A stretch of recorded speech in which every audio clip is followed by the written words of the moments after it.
jengo letu. Niombe Katibu Mkuu wa Chama cha Mapinduzi, Mheshimiwa Waziri, Mheshimiwa Mkuu wa Mkoa, Naibu Katibu Mkuu, TAMISEMI, Katibu Tawala wa Mkoa, Mwenyekiti wa CCM wa Mkoa, Mwenyekiti wa Halmashauri, Mwenyekiti wa CCM wa Mkoa, Mheshimiwa Mbunge na Mkurugenzi. Naomba tutengeneze V. Mkurugenzi, karibu. Tutengeneze V. V yetu, naomba tusogee hapa kidogo, tusogee hapa kidogo. Mheshimiwa Waziri wa Nchi Ofisi ya Rais TAMISEMI, kwa heshima kubwa nitakuomba muongoze Mheshimiwa Rais wa Jamhuri ya Muungano wa Tanzania kusogeza pazia kulia na kushoto. Naomba tupige makofi mengi na vigeregere. Tanzania oye!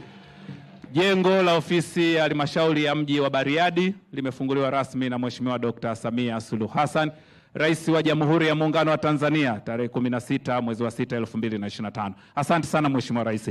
Naomba baada ya kusogeza kitambaa, naomba ukatukatie utepe kwenye lango kuu la kuingia katika ofisi ya mkurugenzi wa halmashauri. Niwaombe wale viongozi ambao walikuwepo kwenye eneo la jiwe ndio hao ambao wataelekea katika eneo la utepe. Viongozi ambao walikuwa kwenye eneo la jiwe ndio hao ambao naomba waelekee kwenye eneo la utepe. Kama ukuwepo kwenye jiwe, tafadhali naomba usisogee kwenye eneo la utepe. Niombe Katibu Mkuu wa Chama cha Mapinduzi, Mheshimiwa Waziri, Mheshimiwa Mkuu wa Mkoa, Naibu Katibu Mkuu, Katibu Tawala Mkoa, Mwenyekiti wa CCM, Mheshimiwa Mbunge, Mwenyekiti wa Halmashauri na Mkurugenzi wa Halmashauri, tafadhali kama tumetimia kwa utaratibu huo, Mheshimiwa Rais, kwa utamaduni wetu nitahesabu 3, 2, 1. Makofi mengi na vigeregere kwa Mheshimiwa Dr. Samia akifungua jengo la ofisi ya mkurugenzi.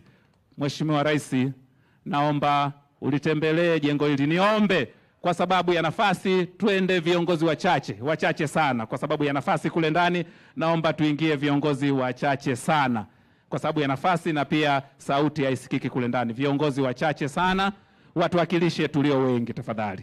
Asanteni sana kwa usikivu wenu na tuendelee kutulia. Nitaomba kule wakati Mheshimiwa Rais akishamaliza kutembelea jengo, wakati anaondoka, naomba tujiandae kwa vigelegele, makofi, nderemo, vifijo, bendera zetu juu, na akina baba makofi mengi sana ya kutosha. Haya, kikundi cha ngoma, weka maneno tuyasikie.